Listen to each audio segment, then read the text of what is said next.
Welcome into the latest edition of ESPN FC. I'm Dan Thomas, Craig Burley, Stevie Nicol and Paul Mariner alongside me. We start today's show in the Premier League. Of course, the festive fixture thick and fast at the moment at Selhurst Park. This is the only game of the day. Crystal Palace taking on Arsenal. Almost. However, Arsenal hold on to take all 3 points at 3-2 then over Crystal Palace. They now stretch the lead to 4 points over Burnley in the table. But of course, still a long way off Manchester City at the top of the table. For Arsenal, it's all about a top 4 finish. And as it stands, they are one adrift of Liverpool. Takeaway from this game, Craig? That's quickly becoming a board fest. Life? No, well, to be fair, yeah, that as well. But this league, and not because it's not Man City's fault, but the rest are just an afterthought. They're just an afterthought. You know, above Burnley, 6th place, hunt for the top 4. And that's not a pop at Arsenal, because I will easily have a pop at Arsenal, but they were an afterthought before the season started, because Wenger was still the coach, still the manager, but they're just piled in with all the rest. All the rest are 21 points off the top, right? I can't even remember what the rest of them are, but Arsenal are 21 off the top. They're just an afterthought in this Premier League. That's all these teams are at the moment, right? Happy with second best, blaming everybody else.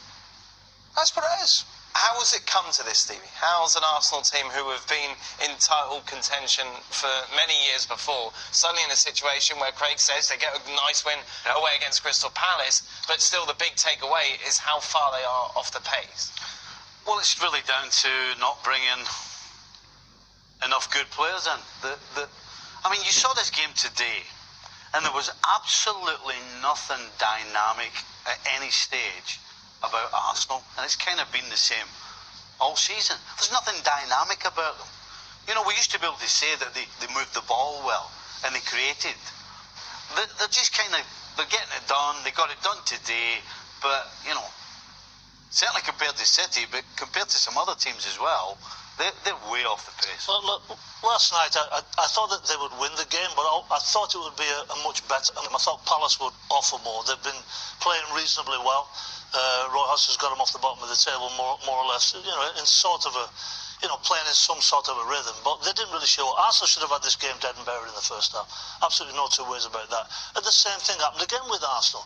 The mental frailties, whether it's the quality coming in from the management, player-wise, or there's just mental strength. They give a poor goal away. There's nobody tracking Townsend on the edge of the box when he buries it.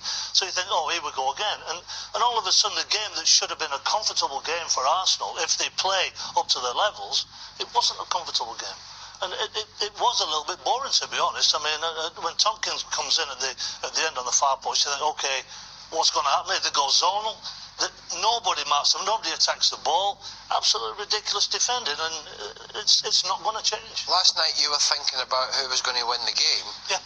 Last night I was thinking about throwing myself off a really large bridge, thinking about we're having to lead the show with this today again.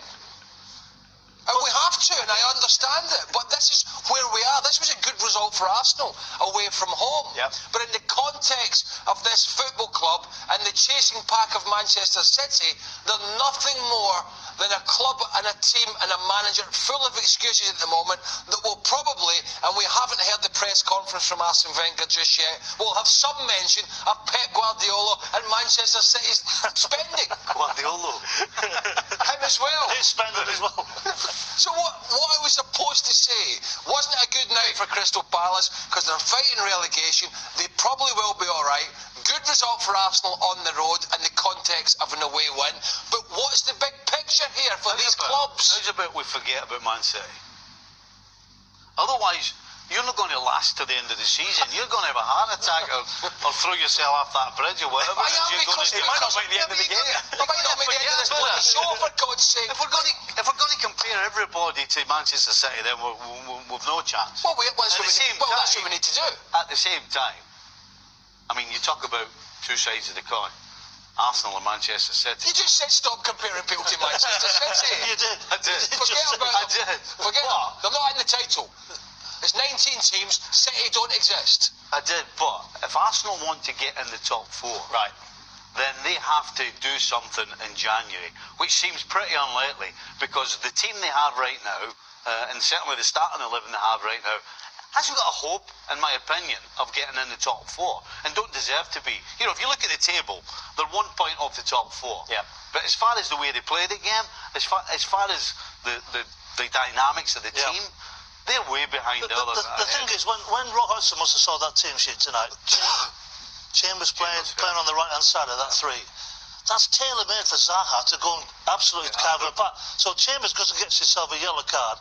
We said when we were watching it, feed Zaha, feed him, and let him go at Chambers. They never did it. They didn't do enough of it. Now, you look at the protection. You know, let's go back to about talking about the players that Arsenal brought in. Wilshere and Granit Xhaka protecting that back 3 was ridiculous. I've never seen so much space given. But the ball... But they won the game. Palace won at the race, I'll give you that. But that ball should have been going into Benteke all day long and spinning off the back and Kabay. They didn't do it. The fact they won the game is more to do with Palace, isn't it? I mean, like, what decent team is going to look at that?